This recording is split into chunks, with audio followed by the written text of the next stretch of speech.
South Park, joining the Panderverse's ending brought the show's latest special to a surreal close, but its two storylines eventually collided. While South Park, joining the Panderverse was the first standalone special that the series has produced in a while, this did not mean that the outing zany story was particularly easy to follow. South Park has always trafficked in wacky storylines and wild twists, but the show's recent feature-length specials have allowed its creators to lean even further into surrealism. Usually, South Park's episodes are produced in the 5 days before they air, meaning each outing typically comments on a given week's newsworthy events. However, South Park's feature-length specials take months to produce and, as a result, offer more immersive stories, as seen during the events of joining the Panderverse's ending. While South Park Season 27 will likely see the hit animated series return to its usual short-form storytelling, joining the Panderverse took the opposite approach. The special's bizarre plot saw Cartman dream of an alternate universe in which he, Kyle, Stan, Kenny, and Butters had all been replaced by diverse women who played their usual roles. These dreams soon bled into Cartman's reality,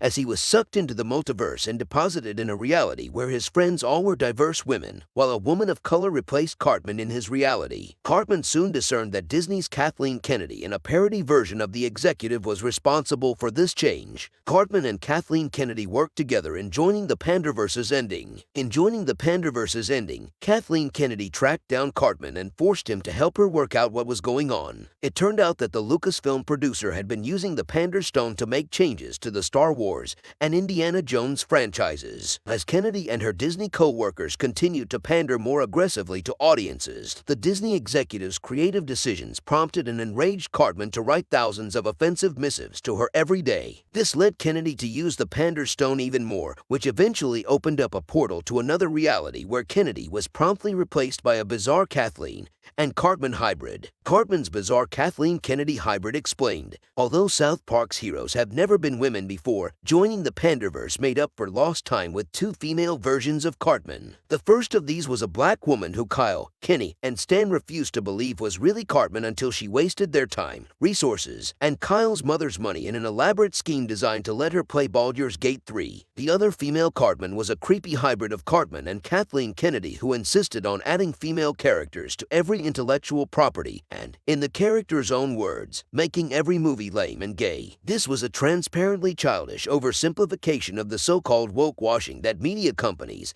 have been accused of partaking in, but joining the Panderverse was careful to clarify that this weird hybrid wasn't the real Kennedy. However, South Park's deception of the real Kathleen Kennedy was still happy to pander to the lowest common denominator, and equally happy to double down on creative decisions solely to annoy her most vocal critic, Cartman. When the pair of mutual enemies, Cartman and Kennedy, came to an uneasy truce to bring their universes back in alignment, joining the Panderverse's ending revealed that the hybrid lived in an alternate universe where Kyle was its sentient breakfast cereal. How Randy solved joining the Panderverse's labor crisis. Instead of learning a trade, Randy transported countless handymen in from alternate universes, thus lowering the cost of the local handymen and saving South Park's economy. Like Randy's anger against the richest people in South Park being turned into ire at Disney for their diverse reboots, this twist was another joke at the expense of misinformed political thinking. While the sudden influx of handymen drove down the price of labor, it didn't solve any of the underlying problems that caused Randy's perilous employment crisis to begin with. While not the most controversial South Park storyline,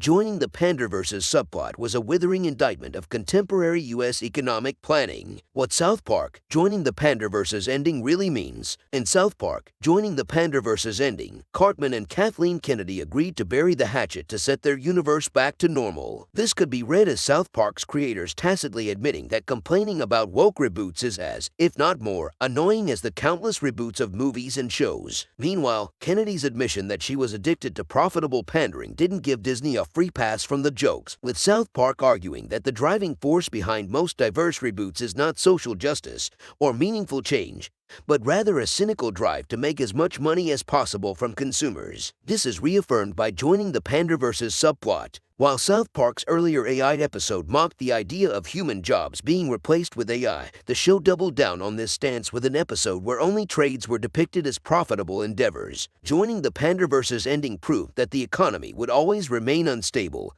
and exploitative by design, and that no amount of AI or help from the multiverse could change this system. In South Park, joining the Panderverse's ending, the series mocks quick fixes and surface-level solutions to systemic problems via both intersecting storylines.